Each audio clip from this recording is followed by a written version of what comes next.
За өнөөдөр болохоор Шведийн зарим сургуулиуд дээр ялангуяа бага ангиудад өвлийн нээлт гэсэн утгатай ийм өдөрлөг болж байна. Энд болохоор хэрвээ боломжтой бол одоо эцэг их асраа хамгаалагч харгалзан дэмжигч нар нь сургууль дээр нэрээд бусад хүүхдүүдийн ээж аавдтай танилцаад за сургуулийн зүгээс бэлдсэн одоо цай копи шинэ жилийн жигнэмэг болох одоо пепер какур буюу хар пестэй тийм жигнэмгээс идэж болдог. За дээрэс нь бас хүүхдүүдийнхээ алга болсон хувцсыг хайж олох боломжтой. За хувцас хатаагчд байгаа хүүхдүүдийнхээ одоо орхигдсон бэлийн малгай оролтыг бас авч болдог.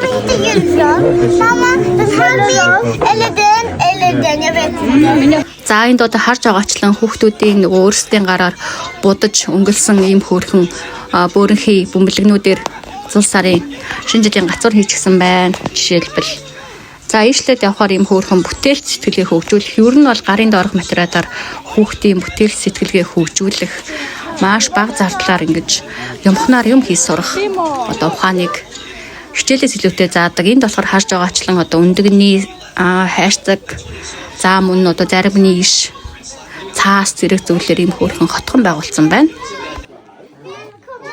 За сургуулийнх нь ханыг одоо тэр чигээрээ хүүхдүүдийн бүтээлээр чимгэлсэн энэ харж байгаа шил за энэ хэмлийн утсаар хийсэн зүрх цаасаар хийсэн хөөрхөн однууд бүгдээрээ хүүхдүүдийнх нь бүтээл за ялангуяа манай охтуудын ангийн одоо 1-р ангийн хүүхдүүдийн бүтээл байна. Тэгээд энэ маргааш нөгөө Люсиан болж байгаа учраас лааны төрсөөс хийгээд тавьчихсан байна. За тэгээд өөр хүүхдүүдийн за эндээс хамгийн их анхаарал татсан зүйл нь болохоор хүүхдийн бүтээлч ширээ. Хүүхэд болгоно ингээд ширээгээ сөхөөл доор нь одоо өөрийнх нь хийж болох, ашиглаж болох бүх зүйл ингээд байж идэг. Тэрнийг ясандаа ингээд агуулгах хайрцаг мөртлөө дээр нь ингээд тавцанг нь болгохоор ширээ болж ашиглах боломжтой. Энд одоо ямар ч тийм пластик байхгүй, бас хит ганган чамин тийм гял цал зүйл байхгүй, бүгдээрээ энгийн мөртлөө байгаль дээлтэй бас хүний эрүүл мэндэд ээлтэй ийм материалууд байна. Бүгдээрээ ийм биш тэгшээлэнгийн ширээ байна. Саж жаргал их шиглэн. Энэ бенжи боё шүү дээ. Таньхны төсөөдрийг ингээд тэмдэглэсэн байж таа хараа. Хин-хиний төсөөдөр олдог гэдгийг ингээд тэмдэглэсэн байт юм байна. 12 сарын юм биш. Тийш маргааш Люсиягийн өдөр гэхдээ нөгөө том ангийн хүүхдүүд нь сүмд дуудаад багчууд нь очиж үзэн гэсэн. Думаа шопа вит клетер элэр бахаар юм. Окей.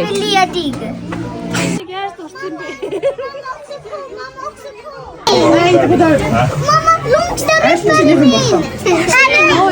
саж жаргах юм уу?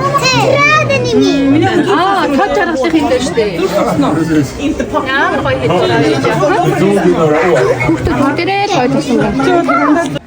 За тэгээд бас нөгөө нэг манай хүүхдүүд ингээл нэг пост оруулахаар л манай хүүхдүүд 4-р анги хүртлээ 5-р анги хүртлээ iPad утас гэж юм харж байгаагүй гэж амар пик мэдээд байдаг ээжүүд хараараа энэ сургууль дээр нь бас ийм iPad-аар нь тоглоом тоглуулд юм байна шүү хүүхдийн оюун ухааныг хөгжүүлэхэд угаасаа л цаг үе одоо нийгэм бүхэл зүйл нь техник технологийн хөгжлөө дагаад цахим одоо зүйлийг хэрэглэх ёстой болсон ийм цаг үед одоо тийм амар пикми баймарг байна. За пикми гэдэг чинь ерөөхдөө англи хэлэнд болохоор шууд утгаараа бол намайг аваач гэсэн утгатай. Тэгээ пикми хандлага гэдгийг юу гэж тайлбарладаг гэхээр олон хүний дунд эсвэл одоо сошиал паблик постны доор ингээд бусдыг одоо доошоо хийнгээ өөрийгөө дээшээ шидэх оролдлого гэсэн үг. Хин нэг нь одоо өөрийнхөө тухай ярьж хахад эсрэгээр нь яана чи тийм үү? Гүү манайх өстой тэгдэг бишээ гэдэг өөрийгөө дүүлгэх маш тийм бүдүүлэг хандлагыг пикми гэдэг байгаа шүү. Тэгээд паблик постны доор ингээд орж ирээд бүр паблик биш те зөвхөн найзуудтай харагдаг постны доор орж ирээд пик мэдээд байдаг ажуума нарыг блоклж байгаа шүү. Баярлалаа.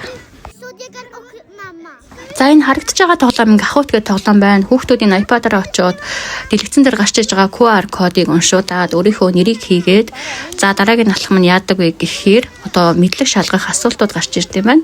Тэрэнд нь одоо эсвэл тийм эсвэл үгүй гэсэн хариултыг өгснөөр хүүхдүүд одоо эхнээсээ хасагдаад хамгийн сүүлд нь бүх асуултандаа зөв хариулсан хүүхдүүд нь үлдэж ялагч болдог ийм хөөрхөн тоглоомыг одоо хүүхдүүд iPad-аар тоглолт юм байна. Тэгээд хүүхэд хүүхэд болгоны нэртэй ийм таблет одоо сургууль дээр нь байж байна. Урлаг соёл одоо бүх улсын соёл та бүх хүмүүс шинжилгээг тэмдэглэдэг тийм үгүй гэсэн асуулт байгаа байхгүй.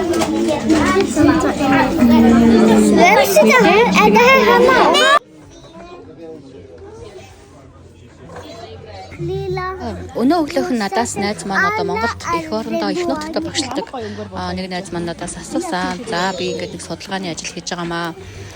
Шивэд улсад ер нь хүүхдүүд эцэг эхчүүдийн хамтдаа оролцдог ямар арга хэмжээ байдаг вэ? Эцэг эхийн хурал ер нь ямар хөө байдлаар явагддаг вэ гэсэн. Тэгээ бусад хүмүүстээс мэдээлэл болгох хүүхднээс товчгоо ярих гэж бодож байна.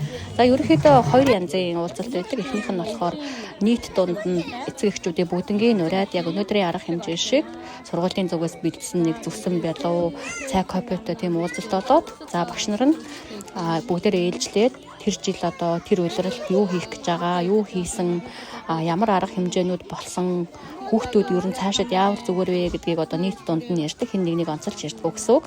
За нөгөөх нь болохоор өтвеклийн самтал гэж нэрлэдэг.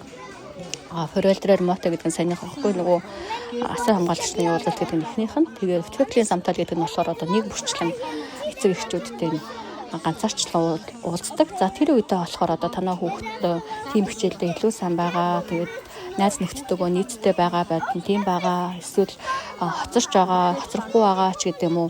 Ерөнхийдөө хүүхдийн талаар онцолж ярьдаг. За тэгээ багцлаад хэлэхэд бол 12 нас хүртэл хүүхдэд дүүн тавьдаггүй. Хүүхдийг одоо нэг нь ямар сурдгийг хинч мэдэхгүй.